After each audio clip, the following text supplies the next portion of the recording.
Bonjour à tous, je suis ravie de vous retrouver pour la 3e émission du Blue Innov Live, votre magazine de l'innovation maritime. Un programme pensé, conçu et produit par le pôle mer Bretagne-Atlantique et réalisé avec notre partenaire, le journal Le Marin, le média de l'économie maritime.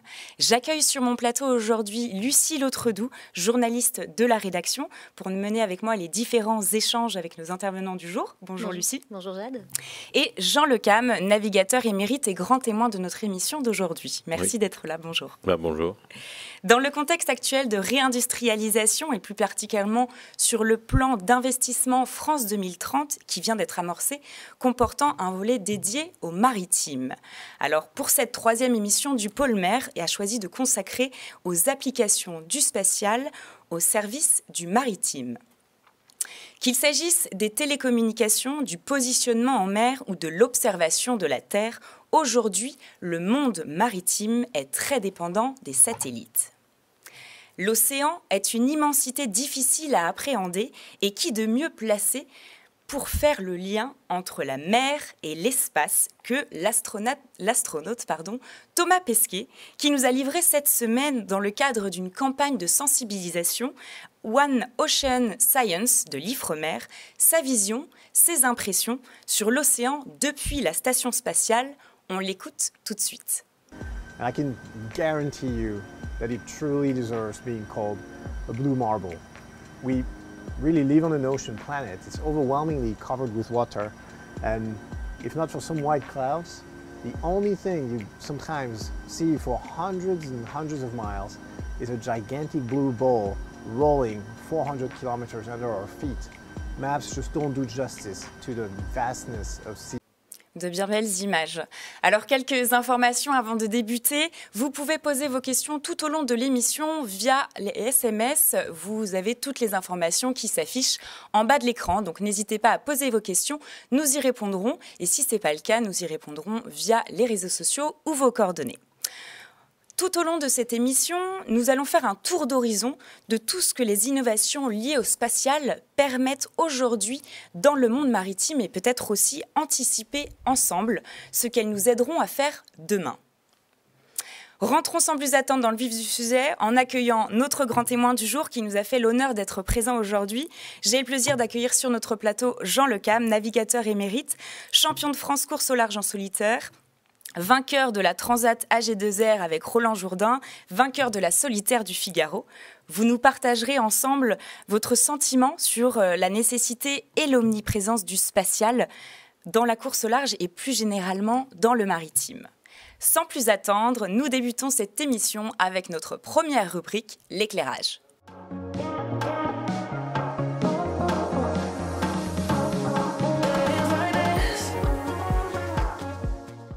Jean Lecam, bonjour. Oui, bonjour. Merci beaucoup d'être ici parmi nous aujourd'hui. On vient de voir cette vidéo de Thomas Pesquet qui nous montre, vue de l'espace, l'immensité des océans. Vous avez pu vraiment en appréhender toute l'étendue en naviguant depuis des décennies sur ces océans.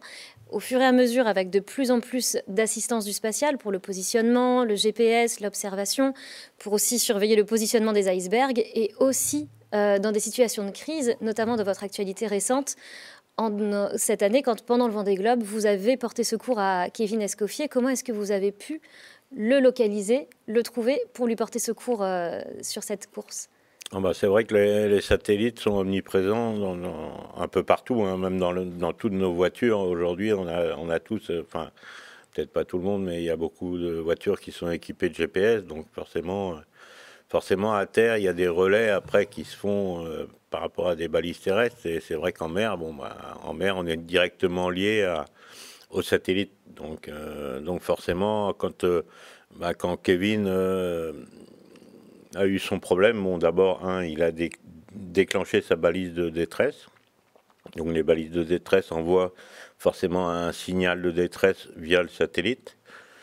Et après, la direction de course, moi, m'a appelé en me disant que Kevin avait déclenché sa balise de détresse, donc forcément qu'il était dans une situation périlleuse. Donc par rapport à ça, on ne connaissait pas du tout sa situation. Donc il se fait que je suis allé sur le point où était Kevin, et après il y a eu un relais avec une balise AIS, alors qui est plus, je dirais, quand on rentre dans une zone plus proche de l'émission de cette balise, elle est beaucoup plus précise. Donc il y a une espèce de corrélation entre le satellite et les balises HF qui fonctionnent plus proche de l'objectif. Donc je suis tombé dessus directement.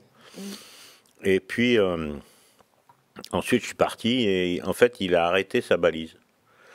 Et donc quand je suis revenu, c'est pour ça que je ne l'ai pas retrouvé. Donc ça c'était un petit moment assez quand même pas facile à appréhender et assez difficile d'ailleurs, parce que je me suis dit jamais je vais la retrouver, parce que retrouver une toute petite confetti dans une immensité, c'est comme une aiguille dans une botte de foin. Donc à partir de là, les chances de le retrouver sont très très minces, sans balise. Et donc on a eu un point par la suite dans la nuit, un point forcément GPS satellite. Là, je ne l'ai pas retrouvé directement parce que la précision n'était pas assez, n'était pas très, enfin, tout au moins entre le temps où on m'a donné la position et la dérive des bateaux, forcément, il y a une petite différence et je l'ai retrouvé en fait. C'est sûr que s'il n'y avait pas les satellites, je l'aurais pas retrouvé, c'est clair. Et sans les satellites, vous non plus, plusieurs années auparavant, en 2008, quand Vincent Rioux vous a porté secours, c'était la même chose. Sans le satellite, il n'aurait pas pu vous géolocaliser et vous aider à son tour. Oui, c'est sûr que nous, on est dans des océans qui sont, je dirais, où il n'y a personne, hein, puisque moi, c'était aux approches du Cap Horn. Donc, dans cette zone-là, il n'y a pas très peu de bateaux marchands, très peu de bateaux de commerce, etc. Donc forcément, moi, quand j'ai chaviré, j'avais déclenché les deux balises de détresse étaient déclenchées. Donc, l'organisation de la course avait la position en permanence, donc ce qui permet donc là, c'est carrément la sécurité qui est en jeu, et c'est vrai que là-dessus, c'est un élément essentiel pour nous en termes de sécurité. L'organisation de course, ce que vous pouvez voir tout à chacun quand vous suivez une course de bateau comme le Vendée Globe, forcément, il y a des positionnements qui sont faits toutes les 4 heures où vous avez accès à ces positionnements toutes les 4 heures. Après, l'organisation de course peut accélérer, diminuer ce laps de temps, et donc ça c'est forcément grâce aux satellites, au positionnement, on a les vitesses des bateaux, etc. Et vous parliez du fait que vous êtes dans une immensité, vous êtes seul, mais finalement avec les télécommunications permises par les satellites, vous n'êtes plus si seul que ça, parce que vous pouvez communiquer avec les équipes, vous êtes positionné et vous pouvez aussi envoyer des vidéos. Et je propose de faire le lien avec une vidéo que vous avez envoyée le 4 janvier quand vous passiez le Cap Horn, où on peut voir comment est-ce que vous utilisez justement ce positionnement pour savoir exactement où vous vous trouvez, parce qu'on parlait du GPS des voitures, en mer, on n'a pas de panneau pour faire le doublage du GPS si jamais ça bug. Donc peut-être qu'on peut lancer cette vidéo où on vous voit le 4 janvier passer le Cap Horn. On vient de passer le Cap Horn. Et donc voilà, c'est la ligne qui est là. Là, le bateau, là, c'est Hubert, et la ligne du Cap Horn, c'est là. Alors pour ceux qui ne savent pas où est le Cap Horn, hein, pour les enfants, on n'est pas tous champions du monde de la géographie. Voilà, ça c'est l'Amérique du Sud. Voilà le Chili et le Cap Horn. Le Cap Horn en fait, c'est ce petit île qui est là. Ça c'est fait, quoi. Vous savez où vous êtes et vous savez même où sont les autres concurrents. Ça, c'est quand même une chance. Vous avez vu l'évolution technologique. Vous me parliez des années 80 à peu près, où on a commencé à ne plus être si seul en mer. Est-ce que vous pouvez vous souvenir de comment c'était avant le satellite ? avant le satellite, moi j'ai fait des courses, plutôt le Figaro, donc des courses terrestres, donc avec des balises à terre, balises aéronautiques, balises, voilà, des systèmes différents du satellite. Le satellite, en 80, donc il y a 40 ans maintenant, même plus. Donc il y avait déjà des positionnements par satellite. C'est sûr que dans les voitures, il n'y avait pas de GPS à cette époque-là. Mais nous, on avait quand même, ça s'appelait le SatNav, et il y avait un point toutes les 4 heures, en fait. Et tout ça a évolué assez rapidement par la suite. Et donc forcément, les acteurs qui sont toujours à la pointe en fait, de nouvelles technologies sont bien souvent les armées, que ce soit la marine, que ce soit l'aéronaval, que ce soit voilà, parce qu'ils sont toujours en avance sur les nouvelles technologies. Et donc voilà, et ça a évolué très très vite. Donc ça veut dire que le GPS, je n'ai pas toujours connu, mais pas loin.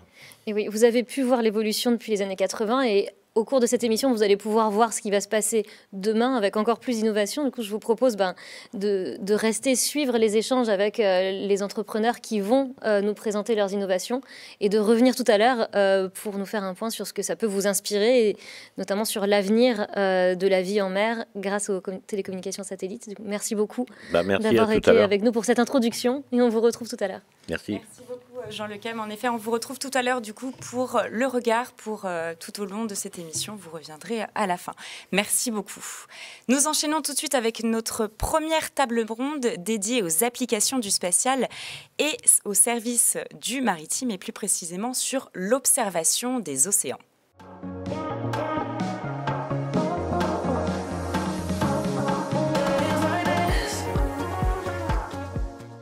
Mais avant de rentrer dans notre première table ronde aux côtés de Lucie, tout de suite, on vous partage la vision du pôle mer au travers le regard de notre expert sur le sujet, Philippe Monbet, directeur adjoint du pôle mer et coordinateur du booster More Space, qui vise à promouvoir l'utilisation des données spatiales pour le maritime. La relation spatiale et maritime est forte dans l'ouest de la France, et en particulier en Bretagne et Pays de la Loire. Il existe depuis longtemps une expertise académique au sein de ce territoire, et en particulier à travers l'IFREMER et l'IMT Atlantique. Et depuis quelques années, s'est développé un écosystème entrepreneurial assez fort avec la création d'un grand nombre d'entreprises. On peut catégoriser ces entreprises dans différents domaines. On va retrouver la sécurité et sûreté maritime, avec en particulier Unseen Labs et CLS.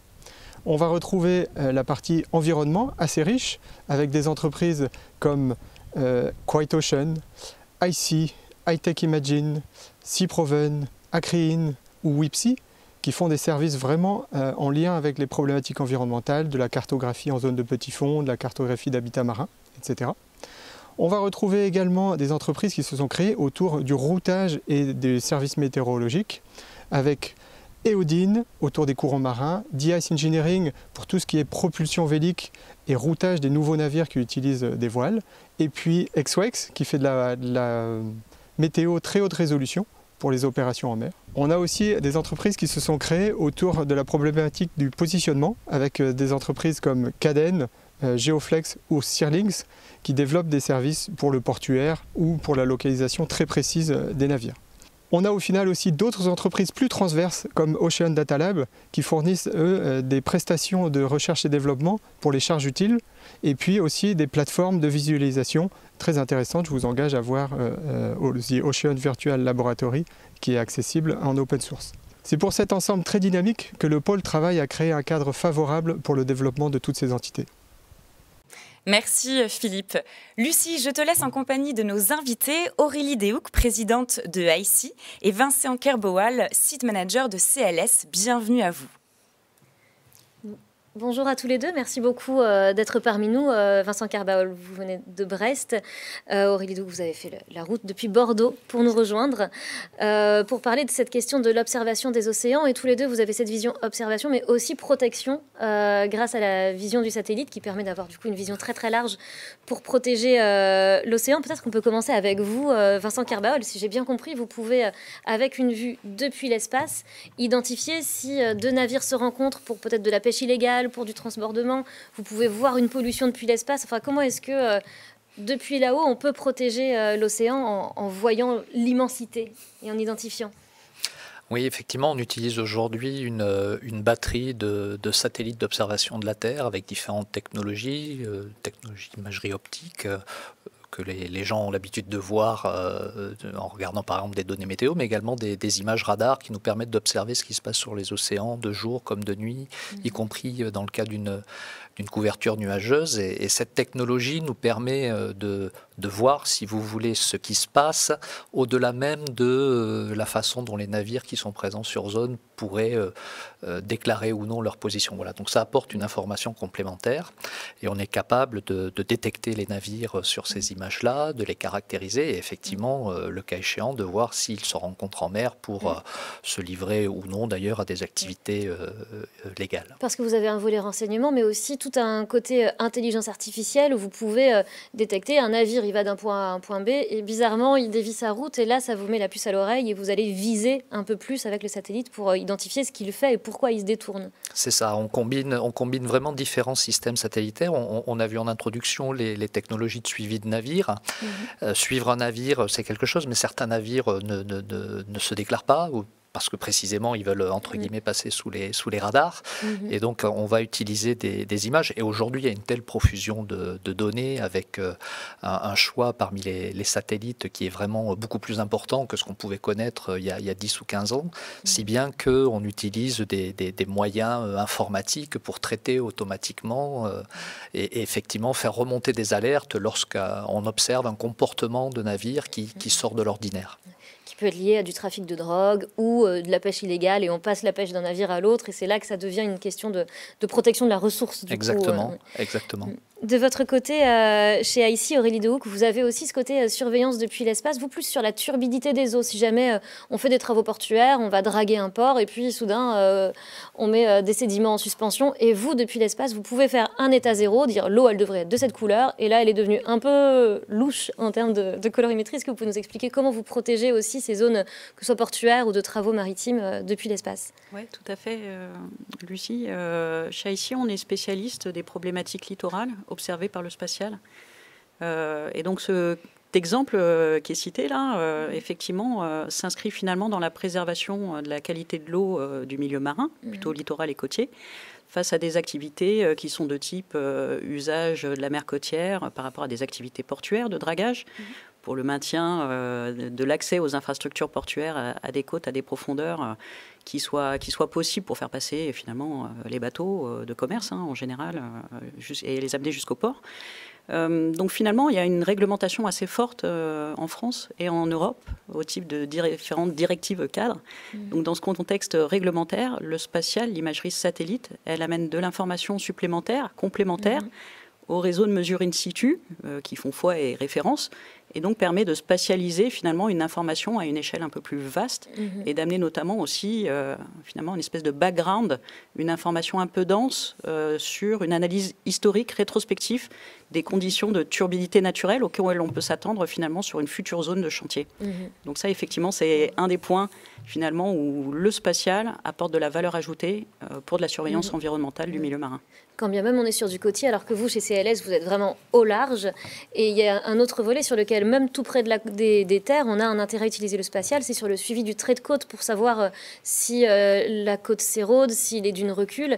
Et ça, c'est une application du spatial qui peut aussi avoir une application directe sur la vie des citoyens, des habitants, parce que c'est ça qui va permettre de savoir si, dans le plan local d'urbanisme, on va pouvoir ou non s'installer près de la côte. Donc comment est-ce que vous travaillez sur ce suivi de trait de côte par satellite? Oui, là aussi, c'est un autre domaine d'application qui concerne plutôt les risques littoraux, les risques côtiers, d'érosion du littoral ou de submersion marine. Il faut savoir que l'Agence spatiale européenne a mis en œuvre un programme qui vise donc à prototyper une offre de services basée sur les données spatiales, les données satellitaires d'imagerie, pour caractériser, suivre et accompagner les gestionnaires du littoral, donc les collectivités littorales, dans la mise en œuvre de leur stratégie de gestion du trait de côte. Et là aussi, l'imagerie satellitaire qui permet un passage régulier, tous les quelques jours, en tout point du globe et en tout point de nos communes du bord de mer, permet d'accompagner dans une amélioration de la connaissance et la caractérisation du risque de l'aléa érosion, mais également dans l'accompagnement au quotidien de la collectivité qui doit faire face finalement à un certain nombre de mesures de gestion de son littoral et de son bord de mer, notamment par du rechargement de plages quand arrivent les grandes marées. Et là aussi, on est assez convaincu que finalement, cette régularité dans l'apport d'informations par l'imagerie satellitaire peut aider au pilotage finalement au quotidien, au rechargement de plage, à une meilleure orientation finalement des mesures de gestion qu'il faut mettre en œuvre au quotidien pour préserver, protéger les enjeux qui existent sur le littoral, les biens et les personnes, notamment sur les fonds de mer qui sont urbanisés. Ouais. Oui, urbanisé et du coup menacé. L'imagerie satellite, c'est vraiment quelque chose qui est très utilisé. On le voit effectivement pour la météo, mais vraiment, comment est-ce que la couleur qui va nous arriver depuis l'espace peut nous donner des indications sur l'état de la mer? Enfin, c'est quelque chose chez CLS que vous utilisez beaucoup aussi, du suivi de l'état de l'eau, aussi en lien avec des bouées. Enfin, il y a vraiment tout un lien entre la mer et l'espace. Est-ce qu'on peut conclure là-dessus, sur ce lien entre vraiment l'information qui nous vient du terrain, qui remonte, qui redescend, enfin, sur ce ping-pong? Aujourd'hui, savoir ce qui se passe en mer, c'est vraiment fusionner diverses sources de données. Donc on a parlé de données in situ, on a parlé de modèles, on a parlé de données satellites. Et aujourd'hui, l'enjeu, c'est bien faire le lien entre ces différentes informations. Les images satellites, selon les technologies, permettent de caractériser certains paramètres de l'océan, quelquefois les courants, quelquefois les états de mer, les vents, les vagues, etc. Et donc on combine l'ensemble de ces informations, que ce soit à la fois sur les problématiques environnementales ou bien liées à la sécurité, pour avoir, je dirais, une vision la plus fine possible dans des coins où, quand on est loin des côtes, finalement, il n'y a pas grand-chose comme information à fournir. Donc c'est bien là que le spatial, je dirais, apporte toute sa valeur. Et aussi près des côtes, puisque les travaux portuaires ont aussi des suivis souvent par bouée, et une connectivité des données pour coupler tout ça. Et le satellite arrive comme dans un bouquet de données pour protéger et observer l'océan au mieux. Merci beaucoup à tous les deux pour votre intervention sur cette question d'observation. Je vais laisser la main à Jade pour enchaîner avec la suite. Merci beaucoup. Alors, peut-être déjà, on a reçu quelques questions pour nos invités. Alors, première question, pensez-vous que la balise AIS est suffisante ou voyez-vous un besoin complémentaire pour sécuriser les courses, par exemple ? Ça, c'est une question pour toi. Oui, tout à fait. Alors aujourd'hui, la balise AIS fournit, on l'a vu vraiment dans le cas précédent, des informations plus précises que lorsque on est véritablement sur zone, là où le spatial va donner, je dirais, une vue synoptique et une information sur la présence d'un navire ou pas à très grande échelle. Mais au-delà des courses, l'AIS aujourd'hui ne se suffit pas, parce que finalement c'est un système qui, on le voit notamment dans les problématiques de surveillance de trafic en tout genre, peut être assez facilement, sinon falsifié, au moins éteint. Voilà, c'est des choses qu'on observe de manière assez classique, et c'est pour ça qu'aujourd'hui, avoir une compréhension de ce qui se passe pour des problématiques de sécurité des personnes en mer, pour des problématiques environnementales, etc., il faut vraiment combiner différentes sources d'informations qui vont apporter chacun sa pièce pour donner une vue globale de ce qui se passe. Peut-être pour les personnes qui connaissent un peu moins le milieu maritime, on peut revenir sur ce qu'est l'AIS. C'est ce système qui est présent sur les bateaux, qu'on peut allumer ou éteindre en cas d'activité illégale, et qui permet d'avoir une carte du monde avec une vision de tous les navires qui circulent à l'instant T. Vraiment en temps réel, on peut géolocaliser un navire qui soit en réparation à Brest ou en mer à Singapour ou autre. On peut vraiment suivre la carte du monde de tous les navires. C'est ça. Et à la base, c'est un système qui a été prévu pour l'anti-collision entre les navires, et qui finalement s'avère beaucoup plus intéressant que ça, puisqu'on sait où sont les navires. Et il y a eu un tournant important au début des années 2010, lorsqu'on a pu récupérer cette information aussi depuis l'espace. Donc tout d'un coup, je dirais qu'une vision du trafic global à l'échelle mondiale s'est éclairée lorsqu'on a pu utiliser cette technologie à l'aide du spatial. Mais ça reste un système déclaratif. Qui dit déclaratif, c'est très bien pour suivre, je dirais, les gens qui globalement se conforment à la réglementation. Mais si vous ne vous conformez pas à la réglementation, ou simplement si vous avez des problèmes techniques, eh bien, effectivement, les autres systèmes peuvent prendre le relais pour apporter d'autres informations. Alors peut-être une autre question pour vous. Quel a été le rôle de CLS justement dans le sauvetage de Kevin Escoffier par Jean Le Cam? On en parlait en tout début d'émission. Est-ce que alors, un peu plus en fait, dans le cadre du Vendée Globe, on intervenait sur plusieurs sujets. Alors, ça a été dit très rapidement, notamment la surveillance des icebergs pour aussi assurer la sécurité des navires. Mais effectivement, dans le cas de Kevin Escoffier, donc il y a un problème avec son navire. Il se trouve que CLS est l'opérateur du système, ce qu'on appelle le système COSPAS-SARSAT, qui donc on est opérateur pour le compte des affaires maritimes. Le centre est situé au CNES à Toulouse. Et lorsqu'une balise de détresse est activée, donc nous avons reçu l'information très rapidement, donc des informations qui fournissent notamment la position du navire, et cette information est envoyée ensuite au centre des crosses en Manche, qui ensuite va se charger de coordonner avec la direction de course, avec les navigateurs les plus proches sur zone, de sauver Kevin Escoffier. Très bien, merci. Merci beaucoup. Merci à tous les deux. Merci. Alors du coup, je le rappelle, n'hésitez pas à poser vos questions par SMS. Les informations s'affichent en bas de l'écran. Merci une nouvelle fois à vous d'avoir participé à cette première table ronde. Nous continuons avec une nouvelle chronique qui met aujourd'hui en avant une start-up innovante qui nous parle de surveillance maritime. C'est la rubrique Focus.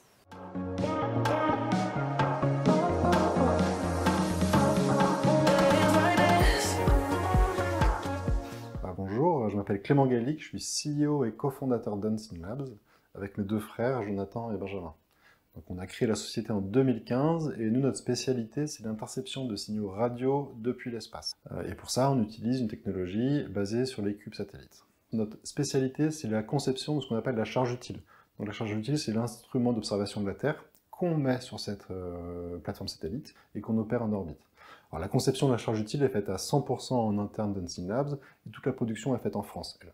Basiquement, on déploie des antennes dans l'espace. Ces antennes nous permettent de localiser en interceptant les signaux radiofréquences émis par les navires, des signaux radiofréquences que nous on appelle passifs, c'est-à-dire qu'on est capable de localiser les bateaux même s'ils n'ont pas de balise de positionnement type AIS ou équivalent à bord.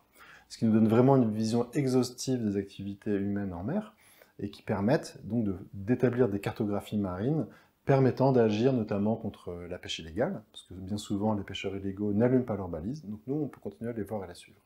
Alors, il y a d'autres champs d'application qui sont le respect global des zones maritimes, donc les aires protégées, les zones d'exclusion maritime, les zones compliquées ou dangereuses, mais aussi la protection des assets en mer, que ce soit des plateformes pétrolières, hydroliennes, ou des zones de protection environnementale, nous on peut apporter à nos clients la réalité du terrain et leur donner les moyens d'agir ou pas en fonction des données qu'on leur livre. Pour arriver à cette cartographie marine exhaustive, on déploie une constellation de satellites. Aujourd'hui, nous en avons 4 opérationnels en l'air. L'objectif est d'en avoir 20 à 25 dans les 2 prochaines années. Alors, on déploie beaucoup de satellites pour avoir beaucoup d'informations fraîches, régulières sur les zones d'intérêt de nos clients, qui nous permettent non seulement de localiser, mais aussi de caractériser les bateaux. C'est-à-dire qu'avec l'interception radio qu'on fait, on est capable d'appliquer une empreinte électromagnétique unique à chaque navire. Alors, les 4 premiers lancements qu'on a faits ont été réalisés à la fois de Nouvelle-Zélande, pour les 3 premiers avec la société Rocket Lab, et le tout dernier depuis Kourou avec Arianespace. Alors il y a beaucoup d'autres lancements qui sont prévus dans les prochains mois. On en parlera lorsque les fusées seront sur les patières prêts à tirer, mais tout va bien et dans les 6-12 mois, nous devrons déployer un nombre conséquent de nouveaux satellites pour renforcer le service. Définitivement, Unseen Labs est une entreprise familiale et bretonne en plein déploiement et qui va permettre à nos acteurs locaux, aussi bien étatiques, mais aussi de par le monde, les sociétés privées, les sociétés de renseignement économique, les armateurs, les assureurs, d'augmenter positivement l'impact des humains sur les océans en raffermissant notre connaissance réelle des activités humaines en mer. Et ce n'est que le début. De 4 satellites, on passera rapidement à 20, on restera en Bretagne et on est là pour la suite.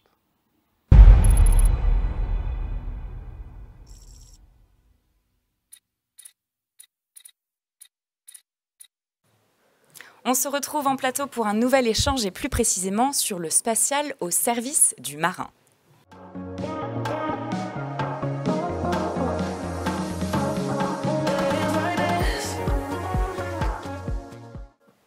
Mais avant de vous présenter nos invités qui nous ont rejoints en plateau avec Lucie, de nouveau la vision du pôle mer par Philippe Monbet. Le spatial et le maritime se structurent en régions. Ils s'appuient notamment sur 3 entités. La première est le groupement d'intérêt scientifique Bretagne Télédétection. Il rassemble les 11 acteurs académiques majeurs dans le domaine du spatial. Ils assurent l'expertise dans ce domaine et le soutien à l'écosystème. La deuxième entité est le booster Morespace. Il est piloté par le pôle mer Bretagne Atlantique en collaboration avec le GIS Bretel et les ABIC Nord France. Il vise à faire la promotion de l'utilisation des données spatiales pour le développement de nouveaux services et de nouveaux produits dans le maritime. Il assure également la représentation au niveau national et européen de l'écosystème.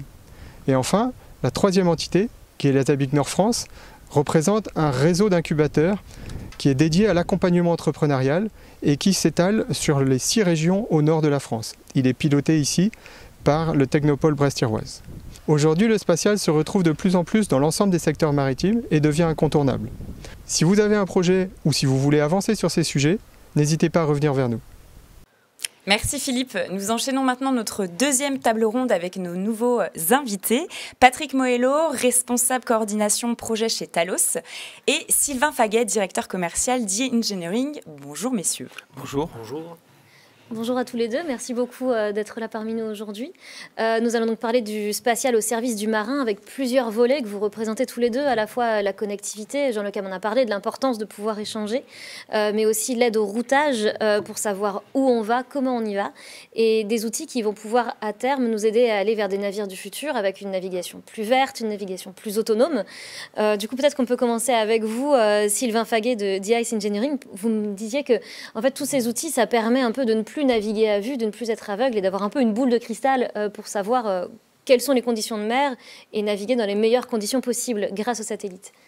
Alors effectivement, les systèmes que l'on déploie à bord des navires aujourd'hui vont énormément utiliser les données satellites, que ce soit le positionnement et la donnée météo, qui va nous permettre de router les navires, de leur faire prendre la meilleure route, une route optimale pour avoir la meilleure consommation du navire. Et avec l'arrivée, le retour, je dirais même, de la voile dans le transport maritime de commerce, eh bien, on va devoir router encore plus, choisir les meilleures zones, les meilleurs systèmes météorologiques pour profiter encore une fois du vent et réduire encore une fois la consommation. Oui, parce que c'est l'enjeu vraiment actuel de trouver un moyen d'avoir un transport maritime plus respectueux de l'environnement. Et pour ça, on peut utiliser les éléments en notre faveur, en se disant si je prends cette route, le vent va dans le bon sens pour ma voile. Si je fais attention à ce courant, j'irai plus vite et pas à contre-courant en devant utiliser énormément de carburant. Donc c'est vraiment des outils que vous proposez et qui vont permettre d'aller vers cette direction de navires plus respectueux de l'environnement. Tout à fait. Et avec les nouvelles réglementations de l'Organisation internationale maritime qui demandent aux armateurs de réduire leurs émissions d'ici 2030 dans un premier temps, effectivement, on cherche à changer les fuels, mais déjà à réintégrer aussi le vent pour minimiser l'utilisation du fuel. Le facteur environnemental qui doit forcément entrer en ligne de compte. Très important. Et alors, effectivement, on va essayer d'éviter les courants contraires, les vents contraires, mais aussi les états de mer trop difficiles. On a aussi de la donnée sur la hauteur des vagues. Donc, on sait qu'un navire, plus la mer est difficile et plus il va consommer de carburant pour garder la même vitesse. Et donc, voilà, le routage permet d'éviter ces zones. On s'écarte de la route directe, mais au final, on va moins consommer, tout en gardant le même temps de parcours. Et on va réduire notre empreinte sur un voyage. Ouais. Ça implique aussi d'avoir une forme d'aide à la décision, une connexion peut-être aussi avec la Terre qui va nous permettre d'avoir des retours, de savoir, d'échanger. Et pour ça, la connectivité est essentielle. Et vous, au sein de Talos, vous êtes capable vraiment de communiquer avec un navire qui va être dans le Pacifique, en Atlantique. Enfin, il n'y a plus de frontières, quoi. Oui, c'est cela. C'est vrai qu'aujourd'hui, le lien satellite, au-delà des 20 000 nautiques, est devenu un élément incontournable pour la communication et pour la connexion et la transmission de données. Alors aujourd'hui, nous proposons des solutions qui répondent à cette attente et grâce à nos filiales sur les 3 océans, que ce soit Indien, Pacifique ou Atlantique. Et ces ces constellations satellites, elles vont être différentes en fonction des zones, des dimensions, du nombre de personnes sur les navires. Elles vont permettre à maintenir le lien métier, c'est-à-dire à apporter toutes ces données pour les outils de navigation dont parlait Sylvain à l'instant, pour ramener aussi de la donnée sur l'état des navires, l'état de certains capteurs, ce qui est de plus en plus important pour piloter le navire. Ce lien satellite, il va permettre d'envoyer des mails, de communiquer en termes professionnels pour l'équipage, mais aussi en termes sociaux.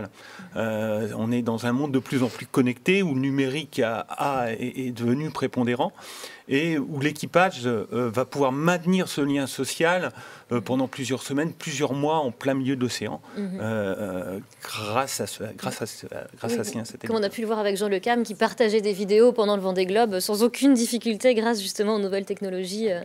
Et on parlait du navire du futur. Donc, le navire à la voile, c'est déjà demain, parce que vous travaillez notamment chez DIC Engineering sur Canopée, le navire le cargo à voile qui va s'occuper du transit des pièces pour Ariane 6.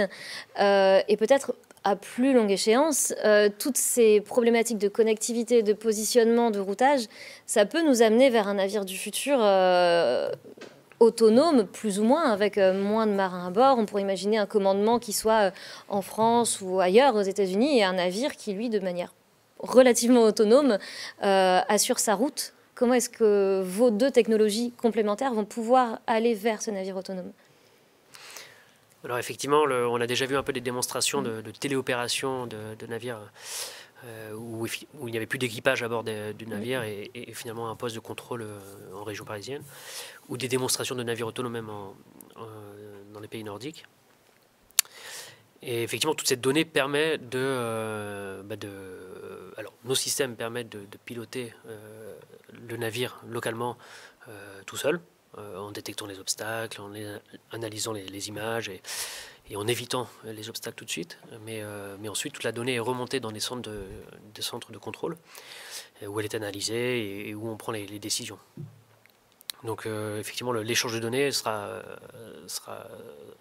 très important et permettra aussi d'avoir un état effectivement des systèmes, de la propulsion, du système de barre, du système de navigation, et s'assurer que le navire est complètement opérationnel et peut faire sa mission. Et en sécurité, parce que cette question des télécommunications pose évidemment aussi la question de la cybersécurité, qui est un point au sein du pôle de compétitivité du pôle mer. C'est une question qui est vraiment prise très au sérieux, parce que si mon navire, je ne peux pas le guider à distance de manière sécurisée et qui va un peu à droite à gauche, là c'est un problème. Ah oui, aujourd'hui, la cybersécurité fait partie intégrante du développement de nos solutions et à l'heure actuelle. Et demain, si on imagine une augmentation du pilotage, alors que ce soit sur des projets de navires de cargo à voile comme Canopée, projet auquel nous participons aussi avec DICE, mais si on peut imaginer demain des navires autonomes, ça va devenir le point central de ce type de développement. Merci. Je crois voir que cette thématique a apporté de nombreuses questions. En effet, nous avons quelques questions pour nos invités. Alors, la première, pour le secours maritime aux personnes, y a-t-il des besoins non couverts ? Est-ce que vous pensez pouvoir répondre à cette question ? Tant qu'il y a des personnes qui ne sont pas en sécurité, c'est qu'il y a des besoins non couverts, mais comment est-ce qu'on peut atteindre une maximisation de la sécurité, du coup Alors là, je pense qu'il faudrait pouvoir équiper toutes les personnes finalement en mer de balises personnelles. Alors, il existe déjà des solutions quand même. Maintenant, ce n'est pas forcément complètement déployé sur tous les équipages de tous les navires commerciaux. Sur le Vendée Globe, effectivement, les coureurs ont chacun leur balise et peuvent l'emporter avec eux. Mais c'est assez exceptionnel. Je sais que CLS, qu'on accueillait tout à l'heure, a aussi des systèmes de drones qui peuvent permettre de déployer des canaux de sauvetage depuis des drones envoyés depuis la Terre. Enfin, il y a des tas de choses, mais c'est vrai qu'équiper chaque individu d'une balise... Oui, alors aujourd'hui, il y a des balises AIS qui existent. On en parlait tout à l'heure pour avoir, lorsqu'on arrive sur zone, détecter la personne. Il commence à y avoir aussi des balises satellites, mais après, comment équiper tout le monde ? Voilà, sûrement quelque chose qui va se vulgariser dans les années qui viennent. Espérons-le. Alors, une autre question, est-ce que la constellation de nanosatellites de Kinéis et les applications IoT apporteront des analyses plus fines et quels seront les nouveaux services ? Alors, je dirais qu'il y a toutes ces constellations de orbite basse, ces centaines de satellites qu'on peut voir la nuit, là, qui sont mises en orbite. Alors, Kinéis, avec l'aspect IoT, va pouvoir permettre d'apporter plus de données capteurs. D'autres constellations, telles que Morespace, telles que OneWeb ou Starlink, demain vont permettre d'apporter des débits très important. Alors au début au niveau côtier, et sans doute demain aussi au niveau maritime, avec des débits qui seront équivalents à ce qu'on aura en mer. Donc IoT là, pour Internet IoT, des objets. Objets connectés. Objets connectés, voilà. Je ne sais pas si Alors, IoT parle à tout le monde. Peut-être pour se projeter un peu, quelles sont les tendances qu'on peut anticiper justement dans le domaine spatial ces prochaines années? Justement, ce dont on parlait à l'instant, c'est ce lancement de toutes ces satellites orbite basse, ces nanosatellites aussi, comme parlait Unseen Labs précédemment, qui vont permettre d'apporter plus de connectivité en mer, plus de débit, et qui vont révolutionner dans les 10 ans à venir le métier. Et alors, pardon, allez-y, je vous en prie. J'ajouterais que du coup, ça va faire un flux de données très important qui va exploser et beaucoup plus de données à traiter, que ce soit sur les systèmes embarqués, que ce soit pour faire la maintenance, le support. Et il va y avoir des challenges sur le big data, sur l'intelligence artificielle pour traiter toutes ces données et faire des retours intelligents aux marins. Ouais. Oui, ce que je voudrais rajouter, c'est qu'une solution de communication, c'est le système à bord, c'est le lien de communication, mais c'est aussi le système à terre qui doit gérer tout ce flux de données. Et évidemment, avec l'augmentation du flux de données, il va falloir des systèmes plus importants, plus fiables, avec un débit plus important. Et puis toujours avec cet aspect cybersécurité du navire à la terre. Qu'on ne peut pas oublier. Ouais. Alors peut-être une dernière question qui vient nous arriver. Comment détecter des naufragés en pleine mer au-delà justement de ces fameuses balises? Peut-être par de l'image satellite, mais... L'imagerie satellite, oui. Alors effectivement, on en parlait tout à l'heure hors table ronde, qu'on arrivait à avoir des précisions sur 1 mètre carré. Oui.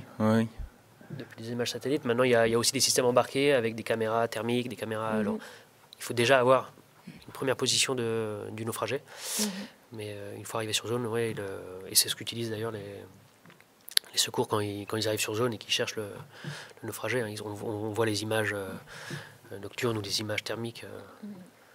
Et je crois qu'il y a aussi une question de couplage.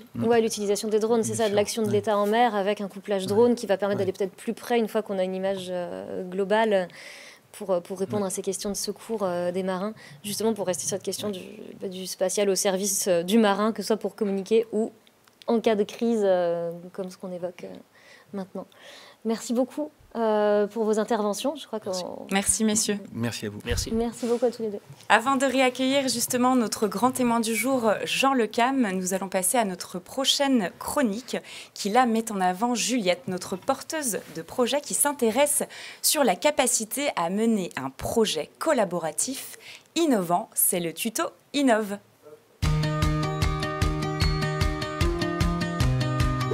Maintenant que le projet de Juliette est bien évalué comme innovant et compétitif, comment savoir si elle est en capacité de le mener à bien ? Piloter un projet d'innovation requiert des ressources à la fois humaines, organisationnelles, opérationnelles et financières qu'il est nécessaire d'évaluer avant de se lancer. Commençons par la capacité humaine et opérationnelle. Tout d'abord, il faut vérifier si mon entreprise ou mon laboratoire peut missionner l'équipe R&D nécessaire pour mener le projet à terme. Si tel n'est pas le cas, il faut envisager d'embaucher et le prévoir dans le plan de financement du projet. D'un point de vue opérationnel, collaborer implique de travailler en équipe avec des partenaires parfois éloignés. Il faut donc mettre en place un certain nombre d'actions pour gérer à la fois l'équipe projet et pour tenir le timing, réunion de consortium régulière, point d'étape par lot de travail, définition de jalons et respect du planning. Maintenant, analysons la capacité financière et organisationnelle. Il faut s'assurer que mon entreprise est en mesure de soutenir financièrement mon projet, notamment en vérifiant que les fonds propres sont suffisants. Si plusieurs projets sont déjà en cours, il faudra vérifier qu'elle est en mesure d'assumer l'ensemble des projets. Il est essentiel de valider ces points auprès des personnes compétentes en interne avant d'engager des démarches de demande de financement, sous peine de ne pas être éligible à des aides publiques. Concernant la capacité organisationnelle, un projet collaboratif innovant nécessite une structuration interne bien établie. Des rapports seront en effet à remettre aux financeurs du projet à différentes étapes. Par exemple, la mise en place d'une comptabilité analytique est essentielle afin de catégoriser les dépenses liées au projet et d'en assurer un bon suivi. Toutes ces capacités sont réunies et vérifiées. Bravo Juliette, ton projet collaboratif innovant va pouvoir rechercher un financement. Nous retrouverons les aventures de Juliette dans les prochaines émissions. Mais tout de suite, je me tourne vers Jean Lecam, notre grand témoin du jour, qui va poser son regard sur notre thématique du jour, les applications du spatial au service du maritime. Merci de nous retrouver, Jean Lecam. Merci beaucoup. Vous avez pu suivre les échanges et voir un peu, vous aviez une vision depuis le développement des années 80 et maintenant, qu'est-ce qui va se passer, jusqu'où on va pouvoir aller avec le spatial. Notamment, on vient d'en parler avec nos intervenants précédents, peut-être des navires autonomes qui, comme ça, parcourront les mers pilotés depuis la Terre. Enfin, vous, en tant que navigateur bien présent sur votre navire, qu'est-ce que ça vous inspire d'envisager ce genre d'évolution ? Après, ça dépend ce qu'on veut en faire. C'est-à-dire que l'évolution, elle a été quand même très importante à la création du GPS déjà. Après, ok, déjà, là, on passait de 0 à 1. Et après, bon, il y a eu les informations GPS ont été de plus en plus précises, de plus en plus régulières, etc. Et tout ça a évolué. Donc maintenant, on est dans un moment où, on va améliorer les débits des satellites. Là, on va être encore, pour le prochain Vendée Globe, ça va être multiplié par 2. Donc ça veut dire que demain, je vais à l'extrême, on va être capable de faire un Vendée Globe sans skipper. Voilà, c'est-à-dire qu'on peut faire une course. Aujourd'hui, il y a quand même une course virtuelle, ok. Mais pourquoi pas demain une course comme le Vendée Globe sans skipper, une course d'algorithme, ouais. De drone, c'est-à-dire que finalement, moi je serai dans mon salon avec tous mes écrans d'ordinateur. Et puis, je ferai mon Vendée Globe dans mon salon. Remarque, bon, pourquoi pas. Bon, il y aura moins de risques de naufrage. Non, ce que je veux dire par là, c'est qu'est-ce qu'on veut faire. Aujourd'hui, sur le Vendée Globe, les coureurs, ils sont en groupe WhatsApp. Incroyable. Moi, j'ai appris ça à l'arrivée. Je me suis dit, mais c'est incroyable, c'est pas possible. Et le prochain Vendée Globe, on va doubler le débit des satellites. Donc là, ça va même plus être un problème. Donc on pourra tout faire, sauf que il paraît que le Vendée Globe est une course en solitaire et sans assistance. Donc là, on s'écarte du sujet, à mon avis. Donc tout ça pour dire que ça dépend, on est capable de tout faire. Mais qu'est-ce qu'on veut faire au final? Est-ce que c'est ça qu'on veut? Donc c'est pour ça que je prends toujours l'exemple du Vendée Globe avec des drones, parce que c'est demain. Ce serait possible. C'est demain. Donc la gestion du bateau par informatique, etc., c'est demain. C'est déjà aujourd'hui. Et voilà, après, ça dépend des barrières qu'on se donne, qu'on se met. Et puis rien ne remplace l'intuition du marin, rien ne remplace aussi le côté... Ce qui intéresse aussi, c'est ce côté héroïque qu'on peut avoir avec des sauvetages. Enfin, il y a plus d'émotions. Si ce sont des drones, il y aura beaucoup moins de passion peut-être aussi mais ça, derrière ça la fait course. partie de qu'est-ce qu'on veut faire. Ouais. Ça, c'est la vraie question de fond. Je pense que ça veut dire que les moyens techniques qu'on a aujourd'hui de détecter, que ce soit les courants, que ce soit... c'est sûr que les fraudeurs, les bateaux de pêche qui fraudent à la pêche, notamment à la légine, du côté là où on va, dans l'océan Indien, c'est sûr qu'eux, ils n'ont plus aucune chance. Ou alors, c'est clair qu'il n'y aura plus non plus le bateau, le Nevos, qui est venu nous chercher, puisque le Nevos, lui, sa mission, c'est quand même un bateau de la marine qui est fait pour surveiller en fait les pêches. Et c'est vrai que côté satellite, en termes de surveillance, c'est imparable, c'est sûr.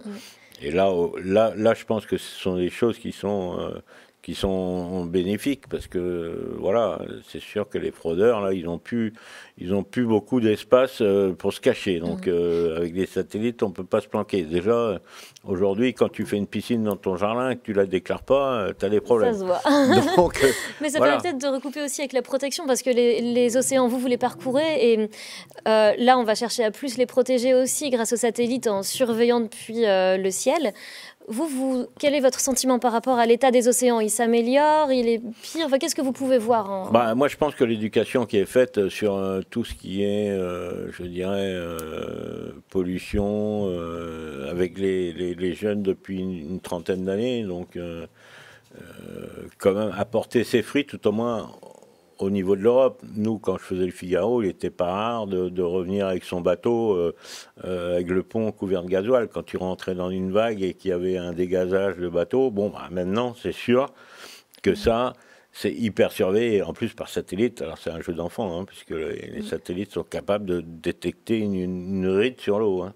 Donc, et avec des algorithmes, justement, d'avoir en temps réel la vitesse du vent par rapport à la hauteur de la petite risée qui est sur l'eau. Donc c'est extraordinaire ce qu'on arrive à faire. Vous pouvez le constater vraiment depuis le terrain, que ça porte ses fruits et qu'on a moins de pollution. Ça porte ses fruits. Et maintenant, je pense que les spécialistes de l'Ifremer, ils sont plus à même de répondre à ces questions, parce que les nanoparticules, moi j'aurais aimé savoir de quand ça date, quelle est l'évolution de tout ça. Parce que nous, on gère les choses sur même pas 50 ans, 100 ans, etc. Alors que ces problématiques-là, il faut vraiment avoir un regard sur des siècles et des siècles, je pense. Oui, et l'acidification, elle ne se voit pas, et pourtant, elle est bien réelle. Enfin, ce sont des choses qui sont moins perceptibles. On va sur des choses qui sont... après, alors les satellites et tout ça, ok, on n'a pas... Bon, on a commencé par parler de la pollution de la terre, ok, avec les poubelles et machin. Après, ça c'était assez ancien.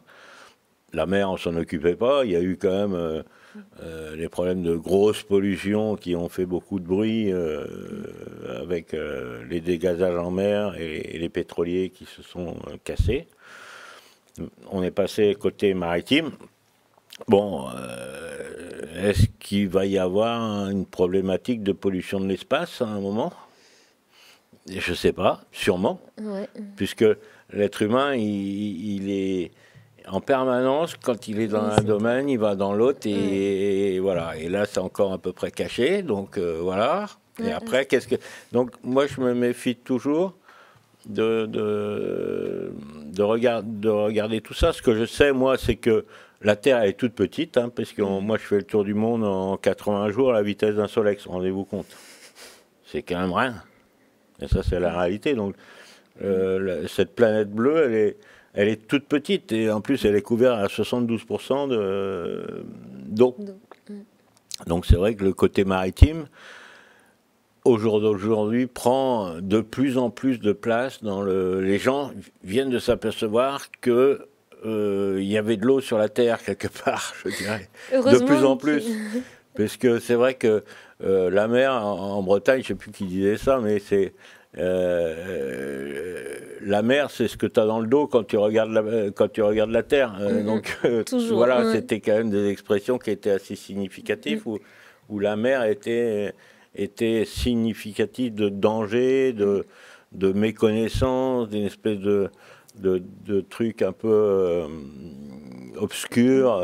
Et heureusement, aujourd'hui, on voit plus les portes qu'elle ouvre, que ce soit biotechnologie, tout un tas de ressources qu'on peut avoir grâce à la mer, et ça avance. La première ressource de la mer, c'est quand même de faire que c'est ce pourquoi on vit, avec l'oxygène et toutes ces valeurs essentielles qui nous font vivre, faut pas l'oublier. On oublie trop que l'océan est aussi un des poumons de la planète, avec le plancton. Est-ce que, Jade, on a des questions qui nous arrivent parce que... En effet, on a quelques questions pour notre grand témoin. Alors la première, imaginez-vous aujourd'hui un Vendée Globe sans aucune aide du spatial? Alors, quelles en seraient par exemple les conséquences? Non, j'imagine pas ça. Enfin, je pense que si tu veux, moi je fais partie des gens qui disent qu'il faut vivre avec son temps. Après, il faut savoir ce qu'on veut faire. Toujours pareil. C'est-à-dire que un Vendée Globe sans satellite aujourd'hui, donc sans positionnement, etc., je pense que c'est assez illusoire parce qu'il faut d'abord, quand on fait une interdiction ou qu'on met des barrières, il faut savoir le contrôler. Et ça, c'est un vrai problème. C'est-à-dire qu'aujourd'hui, une puce satellite, c'est gros comme le pouce. Il y en a partout. Après, quel moyen on a de contrôler qu'un coureur va avoir la satellite ou pas? Je pense que on a déjà eu cette problématique-là. Donc les gens, ils veulent en fait des courses où, puisque par exemple, je m'occupe aussi d'un projet sur un tour du monde pour 2023 avec un bateau assez ancien et avec des normes où finalement ils refusent le GPS, mais ils veulent quand même que le bateau envoie des images satellites. C'est impossible. C'est-à-dire que tu ne peux pas avoir le beurre, l'argent du beurre. Donc il faut savoir contrôler les interdictions qu'on met en place. Sinon, ça ne vaut pas. Et puis, il y a un bénéfice de sécurité qui est quand même indéniable et ce serait difficile de revenir en arrière sur cette question de sauvetage. L'AIS est pour nous, et quand on passe dans la route des cargos, l'AIS, on a la vitesse, les routes de collision avec les cargos aujourd'hui. Savoir que ces moyens-là sont disponibles aujourd'hui et de ne pas les utiliser, ce serait dommage. Honnêtement, je trouve que c'est un peu couillon. Et alors, peut-être une dernière question. Quel est votre rapport à l'espace quand vous êtes tout seul, vous, en mer, sur votre bateau? Mon rapport à l'espace, moi, c'est les étoiles. Ça, c'est sûr. C'est quand même... je dirais que les ciels étoilés, comme on peut voir dans le sud, etc., sans pollution, où tu as une clarté, une pureté de l'air qui te font apparaître des ciels étoilés comme tu vois jamais, et ça c'est magnifique. Donc mon rapport à l'espace, il est plus oui sur les étoiles et voilà. Je pense que voilà. Après on est je pense que les satellites qu'on a aujourd'hui, on en a 5 ou 6 géostationnaires dans le monde, et puis après tous ces petits satellites défilants qui se multiplient à la vitesse de la lumière et donc qui vont augmenter les capacités forcément de traiter les données et de plus en plus rapides, etc. Je pense que c'est je sais pas jusqu'où il faut aller, je sais pas. Je pense que c'est bien parce que ça ouvre des voies différentes. Maintenant, suivant les différentes activités, il faut aussi prendre conscience de qu'est-ce qu'on veut faire avec ça. Je pense que c'est important, c'est des questions quand même assez fondamentales. Et qui moi Oui, les applications. Les applications, voilà. Ok, on peut tout faire. Maintenant, c'est comme je prends l'exemple du Vendée Globe en drone. On peut le faire. Est-ce qu'on veut le faire? Ouais. Et vous, ça vous modifie vraiment la carte du ciel. Vous observez les étoiles et puis vous allez voir de plus en plus d'étoiles filantes, mais qui sont des points satellites. Vous êtes vraiment aux premières loges pour être spectateur de ça avec la vision que vous en avez. Ouais, je pense que les étoiles, elles font partie de les astres, la lune, le soleil, tout ça fait partie de notre univers et de notre quotidien. Donc et puis sont quand même les satellites, ils sont pas très hauts, hein, ils sont quand même dans des distances assez courtes par rapport à nous. Donc voilà. Après, je sais pas. Est-ce que Jade, tu as une autre question? On conclut sur cette question. C'est bon. Pour moi, tout est bon. Merci beaucoup en tout cas pour vos réponses. Du coup, aujourd'hui, le monde maritime évolue et le spatial fait intégralement partie de cette évolution. Le spatial contribue à la fois à une nouvelle conduite des navires, plus sûr et plus respectueux de l'environnement et à un meilleur suivi des opérations maritimes à distance, plus sécurisées, mais aussi à améliorer les interactions entre l'environnement et les activités humaines en mer ou à terre. Nous n'en sommes qu'au début de cette histoire. L'augmentation du volume des données, de la multiplication des sources va nécessairement accroître le potentiel spatial pour le maritime. Merci au journal Le Marin pour la préparation de ce rendez-vous et surtout merci à vous, Jean Le Cam, pour votre présence pour cette 3e émission. Merci. Bien sûr, l'émission sera visible et disponible en replay sur le site web du Marin et via les réseaux sociaux du pôle mer Bretagne-Atlantique. Donc n'hésitez pas à commenter et poser vos questions, nous y répondrons. On se retrouve pour une prochaine émission très bientôt avec un sujet tout aussi intéressant. Merci aux équipes Rivacom et à tous ceux qui ont œuvré dans les coulisses. Bonne journée à tous sous le signe de l'innovation.